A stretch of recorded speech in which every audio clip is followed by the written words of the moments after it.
Welcome back to Cheche, the program where opinion counts on Citizen TV. We've been discussing the newly launched foreign policy document. It's not new. Our guest tells us. Our guest is Ambassador Ben Ogutu, the Political and Diplomatic Secretary from the Ministry of Foreign Affairs. And you were telling us, you were breaking down a mission complement for us within the broader context of implementation of your foreign policy. Coming to the instruments, you alluded to some, but you have apparently the offices of retired heads of state, government, and other statesmen, National Security Advisory Committee, the Parliamentary Committee on Defense and Foreign Relations, the proposed Kenya Fund for Technical Cooperation, Association of Former Ambassadors and Senior Diplomats, Ambassadors at Large and Goodwill Ambassadors, Immigration Policies and Instruments, and the establishment of special diplomatic zones. How do these become instruments for your foreign policy?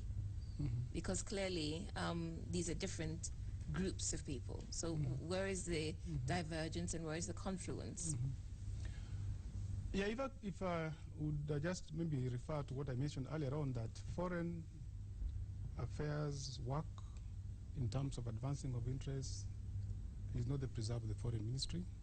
We give the broad guidelines and take the leadership. I would give an example, for example, like the International Conference of the Great Lakes region. It is a forum that was created to try and bring about permanent solutions to the problem affecting the region. And with foreign affairs taking the lead, we're also relying on other actors to assist. In the next, I think this week or next week, we'll, for example, be having the parliamentarians from the International Conference on the Great Lakes region meeting here in Nairobi. It's a forum for the politicians, for the parliamentarians, because all the problems we have are all political. It's political competition.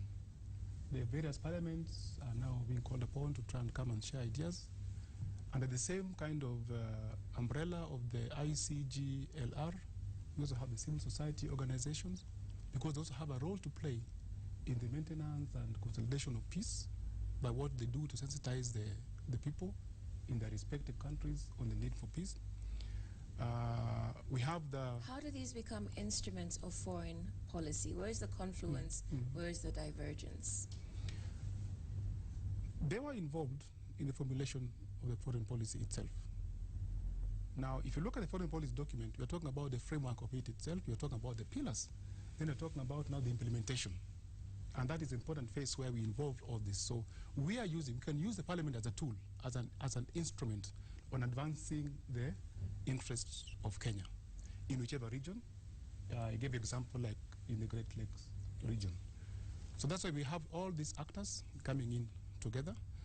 And it has now become incumbent, and we've had consultations with the parliament. And by the way, even county governments, we have now just formed 47 counties under the new constitution. And there was a complaint from countries abroad that they were overwhelmed by the various county delegations visiting them. And those, I think the ministry tried to curtail that by asking the counties go through them. I think I would want to look at it in a very positive reaction, because there's a lot of enthusiasm for all countries, all counties, to be able to attract friends and to be able to attract investment and to attract trade from all over the world. And that is why you had all this proliferation of delegations wanting to go out. And you're right, certain countries, wrote to us and complained. We're having too many requests. There's some coming without even proper coordination. The missions abroad did not know. Now, maybe that was a step which we didn't know would take place so fast. Since then, we have actually had workshops with the county governments, and we have come up with very clear guidelines on how they will be engaged in foreign visits. How? Of course, it would be, first of all, giving us a lead notice of about 60 to 90 days. And of course, all this is transmitted to the ministry, the parent ministry, that comes to Ministry of Foreign Affairs. We relay this information to our missions abroad, who coordinates with the host on a good and appropriate program for them. And in instances where the hosts would say that this particular agenda that they're coming for had been covered by a certain delegation We will not force ourselves. We will advise them accordingly. So they are expected now as counties to inform us well in advance. They're expected even to come for briefing sessions from respective heads of directorates in the various sections within the ministry.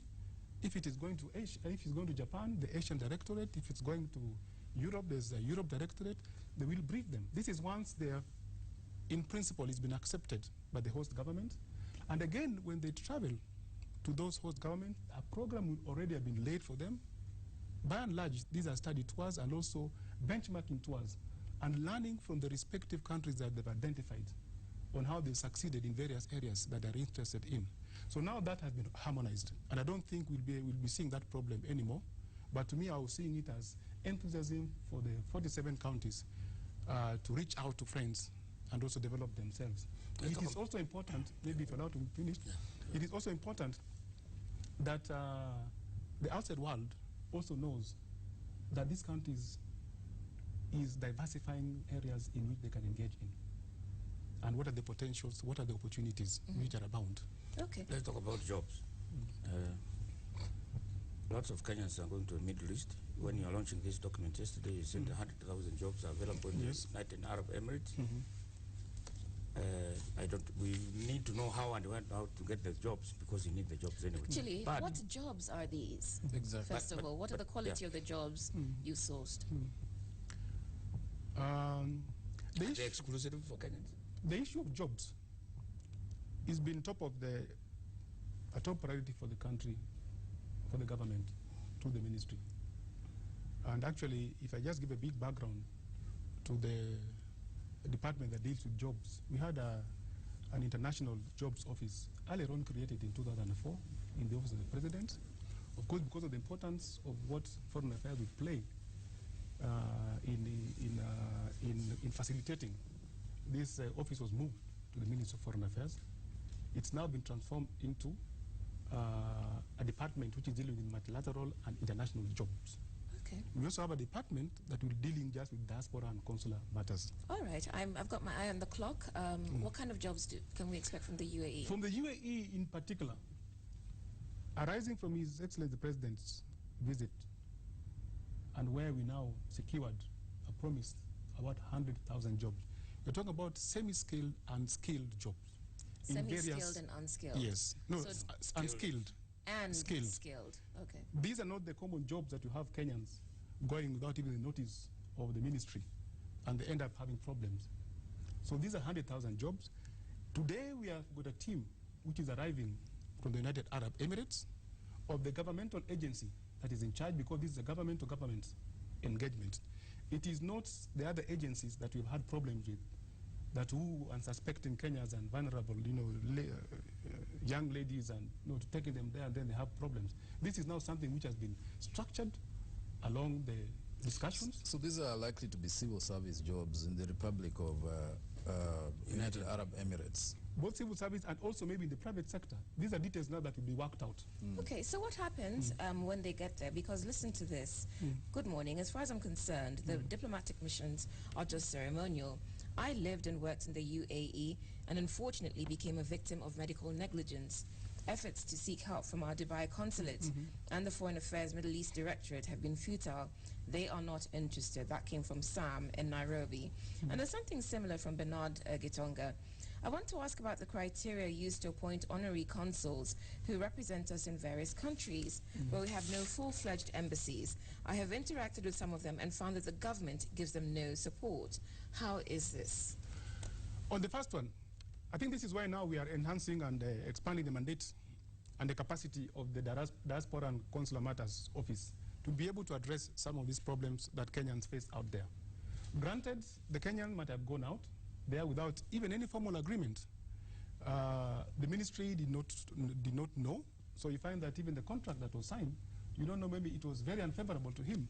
But our embassy, it is incumbent upon our embassy, and this is part of the performance contract that has been signed by each and every ambassador, is to take care of the interests of Kenyan abroad. Irrespective of whether he went there through the facilitation of the ministry or not, it is our responsibility to take care of that. So we want to assure them that now our missions abroad have been properly instructed And with this diaspora policy, which has been given, if you noticed yesterday, it was digital. As soon as the president pressed, he released, all our ambassadors received it. Of course, that is not to say that they're not doing anything before that. We're just saying, it's digital, but looking through it, it seems fairly aspirational as opposed to, it seems thin on substance. You talk about enhancing consular services for the diaspora, but these have been, issues that have been on the table for years. You say you have 3 million Kenyans living in the diaspora, but presumably they're much more, because there are those who are unable to access consular services. They're not registering, when they've tried to register, they can't. Who knows, they have to travel a great distance to access embassy services, or when they try, as the person in UAE experiences, there is no interest. Well, this is what we're trying to change, if it is true. Because the UAE now, we beefed up staff to be able to help them. We used to have our mission only in Abu Dhabi. Some time back, we've now opened a consulate in Dubai. I've been there myself the other day when I was passing through from Japan. They're doing an excellent work, and I want to encourage the person to please get in touch with our consulate in Dubai. What is the standard procedure? I mean, with our missions abroad, I know that other countries, for example, have missions here. All the nationals in this country register immediately they land here, or they have a way of establishing contact when they're around. What is the procedure out there for us? This is a challenge that we have had over the years. It's a challenge both for us missions abroad and also for the Kenyans traveling abroad. But the challenge emanates from the fact that we really do not take seriously the document we are given as a passport. If you look at the third page, page 3 of the passport, it advises Kenyans to register at the earliest opportunity in the nearest Kenyan embassy, mission, or consulate abroad. Granted that before there are some Kenyans who are hesitant to do that, we are now more open because we are going out in this diaspora policy to try and work with the diaspora to be able to advance our interests out there. So Kenyans are being encouraged to register. Maybe the problem that some Kenyans used to have is that there was a requirement that you physically come and present yourself. Right. You can now register online. We have our Ministry of Foreign Affairs, the web portal, that actually, if you look at it, it talks about consular matters, it talks about opportunities, and it talks about registration. Is this a legacy problem, given that in previous years we had a lot of people fleeing the country due to political, political persecution, whether perceived or real? So is there a legacy issue there where certain missions in certain countries did not engage with Kenyans because they felt that the diaspora community there was hostile to the government of the day?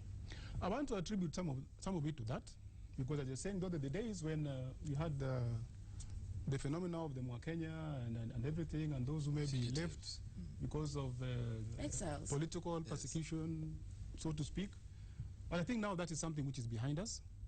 And what the report we're getting from many of our missions abroad is that there's overwhelming registration of Kenyans. Where I've come from in Japan, I know that according to our statistics, there are about 300 Kenyans registered. It's a very far country. I think it's the Far East. That's what it's called. How many did you say? 300. 300. But in my own estimation, there should be about 500, 600. We know that some have already married there, and therefore maybe did not see the need for registering. But for those who are watching from abroad, why is it important to register? Exactly. What services do the missions offer to Kenyans who are out there? It is important to register. It's important to register. One is for the Kenyan mission to know where you are. We actually even forming a database of the skills that Kenyans have, the expertise that they have, so that should there be any need to have a Kenyan in an opening in an international organization or any other entity, we know where the Kenyans are. We also ask Kenyans to register so that in case there's any problem that is occurring, we can quickly get in touch with the Kenyans and be able to know where they are, be able to secure them. You will realize that when you have a phenomenon like the tsunami, which hit Japan in 2011, it became really difficult because not all Kenyans had registered. But we're also encouraging Kenyans to form associations, diaspora associations, because these diaspora associations, if we had one amongst us here, if I cannot reach David or cannot reach Woodwork, but you're the chairman, you can quickly confirm to me the whereabouts they are. We're also encouraging Kenyans to not only form those associations, but to come up with what it is in their desire they would want to partner with the embassy and with the government. And there are several associations in the US, in Europe, in the UAE, and the government also wants to enlighten them on the opportunities that there are in terms of investment. The government trying to facilitate also to help them remit funds. As it is now, we talked about 3 million Kenyans. As of last year, according to statistics from the Central Bank of Kenya, it was almost in excess of 114 billion Kenya shillings remitted. We want to make it this easier and cheaper. So it means that this document of the diaspora policy, as well as other mechanisms that we're going to put in place, will be able to identify even financial organizations or institutions that can facilitate and help Kenyans do that kind of remittances. Will they be able to vote? That I would allude to the statement of His Excellency the President yesterday when he launched the diaspora policy, and he said the issue of voting is something that now will be fast-tracked. I know there were some logistical issues in the last election, but that is why we need these Kenyans also to feel part and parcel. There's no way you would expect them to be proud to be Kenyans there if they cannot take part in choosing who the leaders should be. For information, in March, Yes. we are going to have a diaspora conference, which is being organized by the Ministry of Foreign Affairs, and which the various diaspora associations and organizations will be in attendance. In Nairobi. In Nairobi. So that they'll be able to have themselves made the necessary consultations, the leaders who are going to attend, amongst the various associations, so that they will come and inform what it is that they would want to see, arising out of this diaspora document, which was actually developed with their own participation. But now, how best do we implement it? In it, we have talked about the remittances, we've talked about integrated database for Kenyans abroad, we've talked about inventory of expertise and skills, we've talked about facilitating remittances, we've talked about a lot of things. These are what we aspire as a government to be able to deliver to the diaspora. What about when Kenyans die abroad? Yes, I was coming to that because there was a case in which a young man lost his job, I think either from Microsoft or Google, became homeless, was admitted to hospital. The hospital urgently tried to find his next of kin in Kenya. By the time the alert had been raised and the next of kin found, it was too late. We then understand that the money for his repatriation and the repatriation of his body was raised by Kenyans abroad.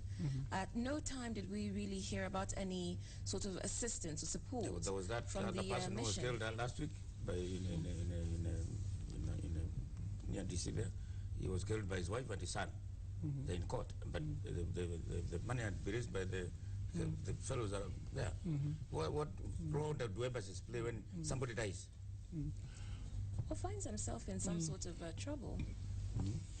What I mentioned, what we have had in our web portal, where there's a section of consular matters or distress, actually is also very clear. So it means as a first instance we do that.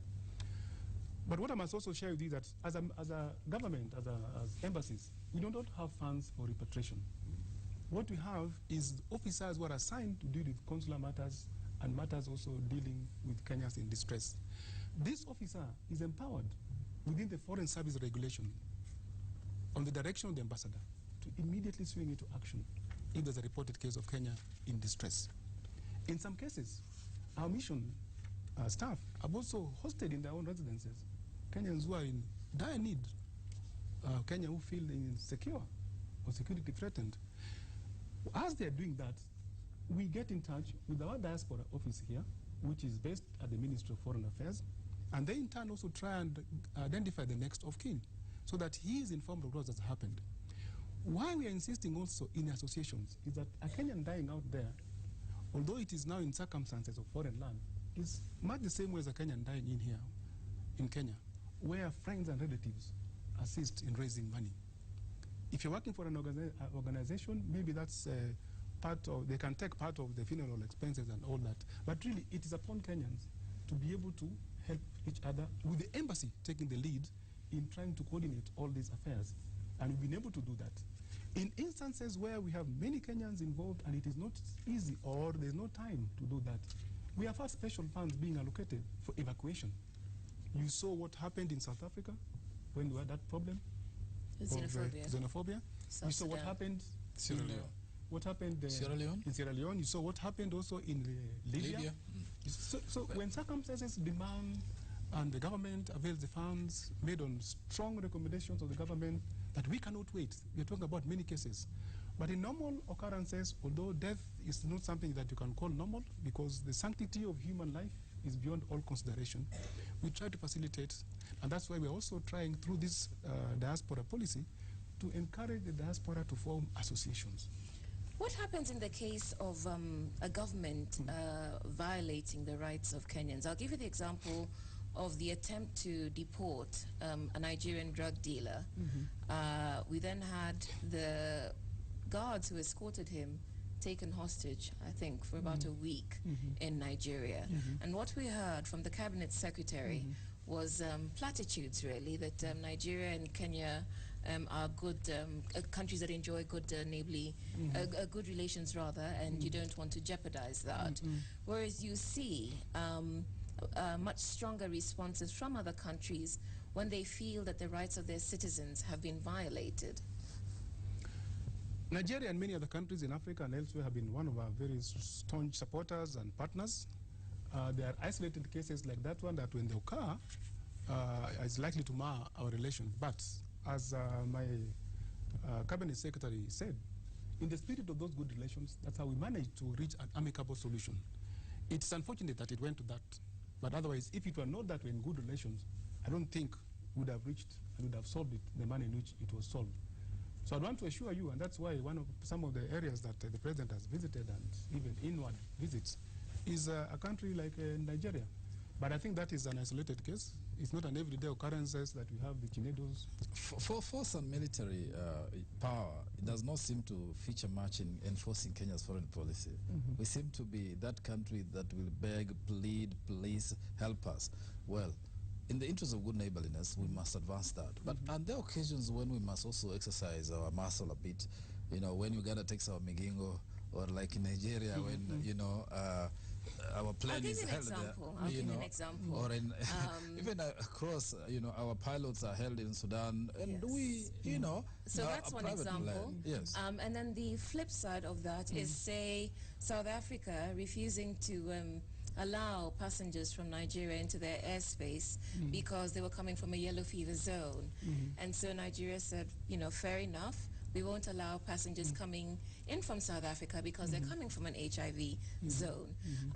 Take, for instance, when because of, you know, for whatever reason, Kenyans then have to pay increased visas, fees for visas, and you attempt to do the same, or there's suggestions for Kenya to do the same, and then we say, oh no, we need these people more than they need us.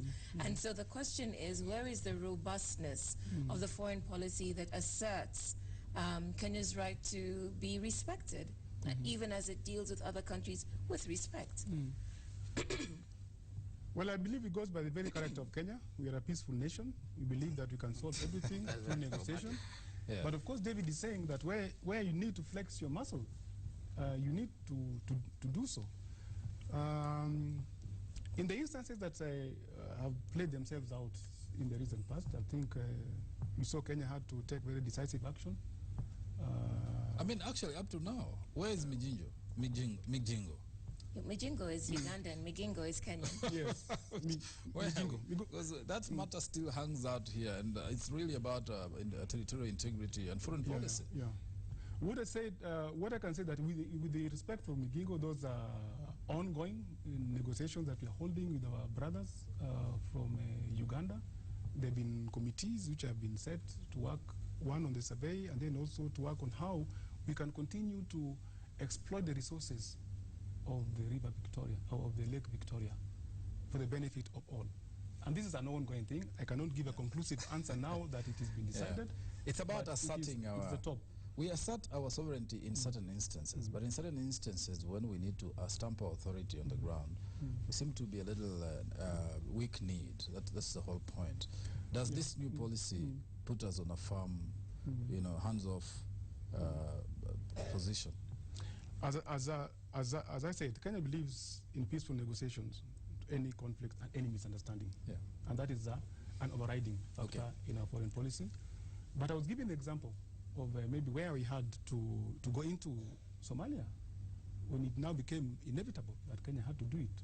But of course, this was the tacit agreement of the government of Somalia, and it quickly rehearted and translated into the African Union.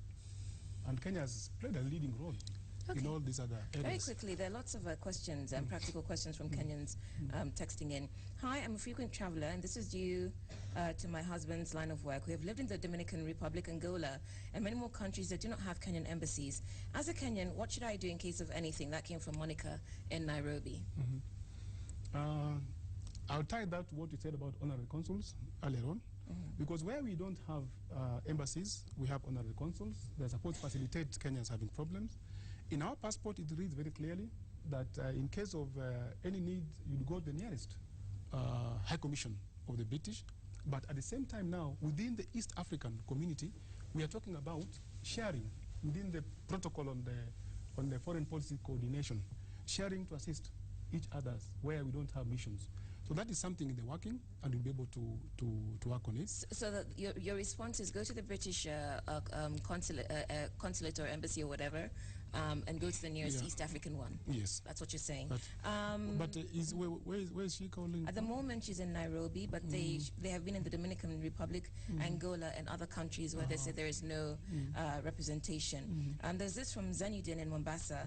Why does it take over 3 months to procure a passport for a baby born in a foreign country through your embassies abroad, taking into account that we are now digital? A passport is a document. It's hard copy. You have to hold it with you to travel. When there's an endorsement to be done or a new passport for the child, you have to actually get it from Nairobi. But we're now trying to ease in that kind of work so that our missions abroad can do it. We've now put the necessary equipment in, I think, stations like Washington, London, and also South Africa, where we've got a sizable number of the Kenyan diaspora. But on the issue of endorsement of a child in a certificate, that is done by our missions abroad. Should there be any technicality, I want to believe there could be a technicality, and something we would advise that she takes it up with our mission there, because by and large, once it is confirmed, the birth of a child from a recognized delivery institution or hospital, then it is endorsed by the government that is a genuine certificate and what it is. And especially now that we've got the new constitution where you don't have to prove whether you're a father or a mother, so long as one of the parents is Kenyan. Yes, Kenyan. Okay. This from Bernard again, who had sent a message earlier. Right now I have Kenyans living in countries like Greece and the Middle East who want to return home, but they have no documents other than passports. They have money to buy tickets, but since they live in these countries illegally, they cannot access the necessary travel documents. How can the ministry help? I'm tired of people asking me to help them come back home. Greece is covered by our embassy in Rome. In the Middle East, we've got our embassy in Abu Dhabi. We also have our consulates in Dubai. I would advise Bernard, or the friend that is having problems, to approach the embassy. Where a Kenyan does not have a travel document, or has been living abroad, and has been abroad, but has got to travel on emergency and does not have a travel document, we will issue an emergency traveling certificate, which will facilitate one's travel. So I would advise them to go to a mission there. If they've been living illegally, they just need to present themselves. I've been here illegally, I want to go back home. If they want to go back home. If they do not want to go back home, there's nothing much we can do. And I've experienced it in certain instances when I was in Netherlands. Police come with people who they say they are Kenyans. We look at them, they look like they're Kenyans, but they talk as if they're from the West. We have no way of confirming whether they're Kenyans or not, apart from getting the details, the fingerprints, and sending to Nairobi for our experts in terms of the investigations.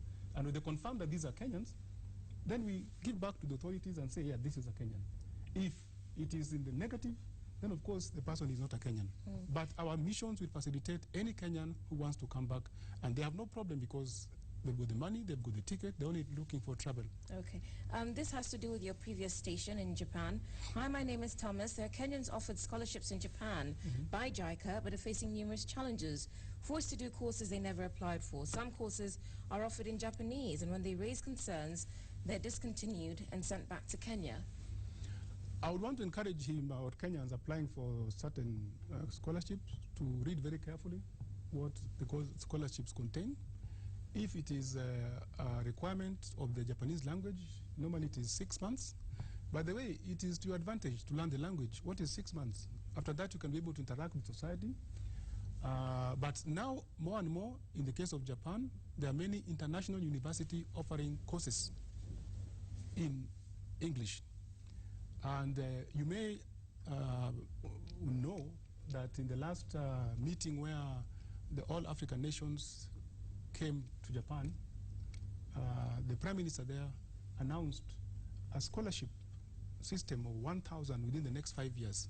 Kenya has got the bulk of those. The pilot project now, out of 125 students undergoing those, taking those scholarships, 55 of them are Kenyan.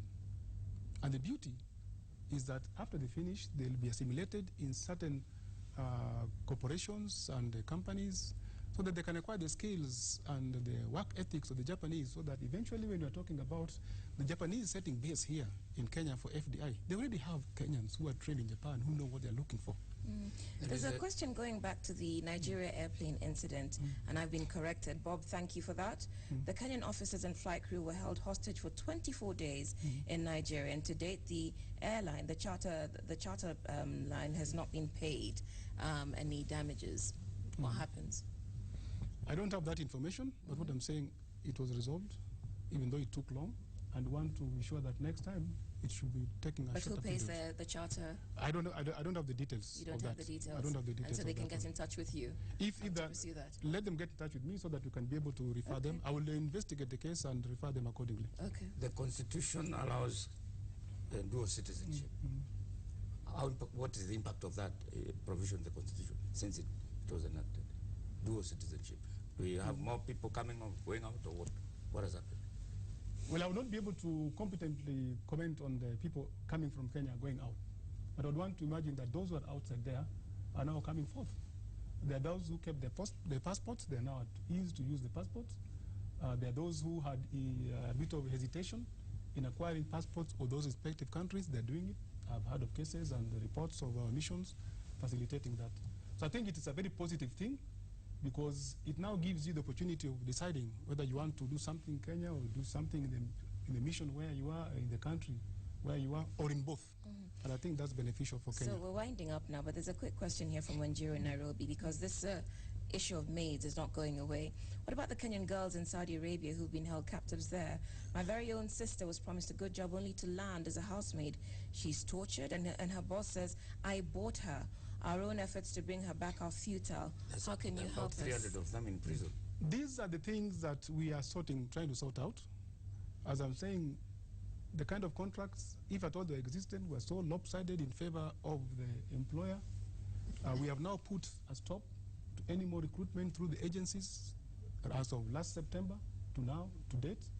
There is ongoing consultations between the various agencies and ministries, labor in particular, and also foreign affairs, to come up with something watertight that will end up with an agreement in which we can be able to protect these Kenyans. In the meantime, the Kenyans who are still undergoing such kind of servitude, if I would call it, or problems, they're encouraged to get in touch with their embassies, wherever they are. They're in prison. They're in prison. In fact, there's an example here. Ask our guest whether the foreign ministry, through the consulate, can bail someone out of jail. Somebody was involved in an accident in South Sudan. The Sudanese person died. He's been in custody since. It was ruled that he paid the deceased family, or thereabouts, the equivalent of 1.6 Kenya shillings, 1.6 million rather. We've not been able to pay that. Can the government help? What I talk about was just generally what you're putting in place. Right. With these specific cases, I would want them to get in touch with us. If they cannot get in touch with the embassies abroad there for one reason or the other, we have a Diaspora and Consular Matters office who are handling many, many more cases of this kind. So I would urge him to get in touch with the Diaspora and Consular Matter, and we'll do our best to see how best we can. Countries always fight for their citizens, even when they are charged with criminal activities. Let's talk about the Chinese one that is on our hands right now. What is the status of this? There seems to be a perception that China is trying to twist Kenya to release the suspects who are arrested here and charged with cyber crimes. What are the facts and how far is it? I can confirm that there's been a receipt of communication from the Embassy of China, officially communicated through diplomatic channels. We'll be able to get back to them also in the same manner through diplomatic channels. But having said that, this is a matter which is in court, and it is a court process which we cannot comment on because they have been deemed to be criminals and the court is dealing with it. So let the Kenyan court handle the case and see how best it can be done. We cannot stop the Chinese from requesting us to repatriate them or to let them go and serve their sentences. But we will communicate with them based on instruments that we have that govern the handling of such situations, and also if there's an extradition treaty. The extension of that question really is that Kenyans in China would face the full might of Chinese law, including death if they're found trafficking drugs. And the perception here is that Chinese, whether they're cyber criminals, whether they're trading in ivory, get a slap on the wrist. And that's why this case is being watched so keenly. Maybe to confirm, they have not been released. The request is under consideration. It's in court. All right. But a sequel to that, and with just pursuing on the same line of citizens, well, our citizens are also out there. I mean, our terrorist suspects or whatever they are in Uganda, jails. Anything happening with us pursuing the rights of Kenyans, criminal or not, alleged or not, out there. We've had others taken out through Ethiopia to other countries. Extradited. And there are more requests for extradition of Kenyan citizens out there. The foreign policy document here is absolutely silent on these matters, which are very raw. And secondly, Kenya has been in the storm of the eye of international justice systems. I realize that although the policy is talking about peace and stability and Kenya pursuing that as a foreign policy, there is no mention about Kenya pursuing international justice or Kenya being an exponent of international justice and supporting international justice and human rights as a sphere of our face as a country. Why is it so? Kenya has got a mission in Geneva. That is where these issues of human rights and the rest come, which means that we are actually fully engaged in international justice and also in pursuing what we need to protect our Kenyans. In cases where you've got bilateral issues of Kenyans who have been arrested in one way or the other, these are case by case. It cannot be a blanket thing. It will be considered on its own merit. Where we have an extradition treaty with a particular country, it can be requested. It will be considered in its own merit and implemented. This is not extradition. It is a rendition. Let me exactly, because extraordinary rendition of Kenyans suspected to have involved themselves in bombing in the Uganda. Even here, people being taken to Kenya, out of Kenya, Kenyans being taken out of Kenya. They are in by the Ugandan jails. They're taken at night or whatever. It's not official. I mean, they've been there for a couple of years. Is in Kenya's interest that these Kenyans are getting justice, or we surrender them and declare them criminals and so they should die or be whatever happens to them? They're out there. The interest of Kenya is the interest of Kenyans abroad there also. As I'm saying, these are specific issues and the arms of government that deal with these matters. And I want to believe that it is in the best interest of Kenya that we engage in such scenarios. But as I'm saying, the specifics of the issues that you're talking about maybe are not within my fingertips right now. We know Uganda. Okay, sorry, we have to wind up. Hang on. You're asking very potent questions about rendition, and I suspect that he's been very diplomatic. Renditions. Yes, rendition. And our guest is saying that he doesn't quite have the details at his fingertips, and so I'd like to believe that when the Cabinet Secretary, Amina Mohammed, is finally able to honor her date with Cheche, well, we can I hope she does, because issue. But we're out of time.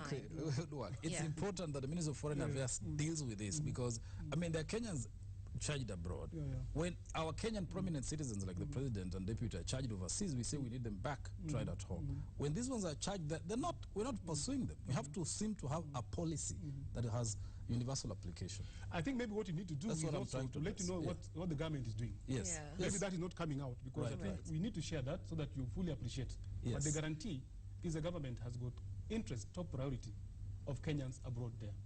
It might not augur well in terms let's of see what what's the coming out. panelists think. As we What about wind up, we have the foreign policy and diaspora policy launched. Is this going to make a difference in your life, my life, the lives of over 40 million Kenyans? I think so, but I think it's only in Kenya that we have Kenyans taken to be tried elsewhere. Most Kenyans, most other countries, if crime is committed, they try them. They don't trust other countries to try them. Yeah. Right. They don't. We can't take our Kenyan to be tried in Uganda. Well, David. that's a very significant issue that we need to review. But also, just following up on that, foreign policy obviously should outlast governments, I hope. And is this, that's why the earlier question I started with, whether it was done with the broadest and deepest consultation to arrive at a document without exceptions so that it lasts. Is this therefore expected to be a Kenya's policy for the next 20 years at least, because policies are reviewed occasionally? Or what is the forward-looking approach on this? That As will be you your wind final up, intervention, please. So make your final comments as you respond to that question.